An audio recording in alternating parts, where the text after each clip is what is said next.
مرکزی جمعیت اہل حدیث سعودی عرب کے زیر اہتمام قائدین جمعیت کے اعزاز میں ایک خصوصی تقریب کا اہتمام کیا گیا، جس میں مختلف سیاسی، سماجی اور مذہبی جماعتوں کے اراکین نے خصوصی شرکت کی۔ اس موقع پر مرکزی جمعیت اہل حدیث کے امیر سینیٹر ساجد میر نے پاکستانی کمیونٹی سے خطاب کرتے ہوئے کہا کہ پاکستان اور سعودی عرب کے تعلقات مثالی اور تاریخی ہیں، اور دونوں ممالک مشکل وقت میں ایک دوسرے کی مدد کرتے ہیں۔ سینیٹر ساجد میر نے سعودی عرب کے کردار کو سراہا، خصوصاً پاکستان کے معاشی بحران کے خاتمے میں سعودی عرب کے تعاون کا ذکر کرتے ہوئے کہا کہ سعودی قیادت اور عوام نے ہمیشہ پاکستان کے ساتھ کھڑا ہو کر ایک مثالی کردار ادا کیا ہے۔ ان کا کہنا تھا کہ سعودی سرمایہ کاری کے بڑھنے کے ساتھ پاک سعودی تعلقات مزید مستحکم ہوں گے، اور اس سے دونوں ممالک کی تعلقات کی پائیداری میں مزید اضافہ ہوگا۔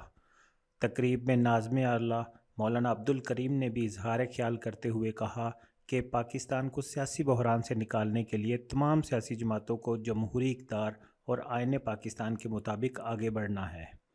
اس موقع پر مرکزی جمعیت اہل حدیث سعودی عرب کے امیر مولانا عبدالمالک مجاہد، اسلامی نظریاتی کونسل کے member professor doctor Abdul Ghafoor Rashid, professor doctor Owais اور دیگر شخصیات نے بھی خطاب کیا اور شرکاء کو اپنی زندگی اسلام کے اصولوں کے مطابق گزارنے کی اہمیت پر زور دیا۔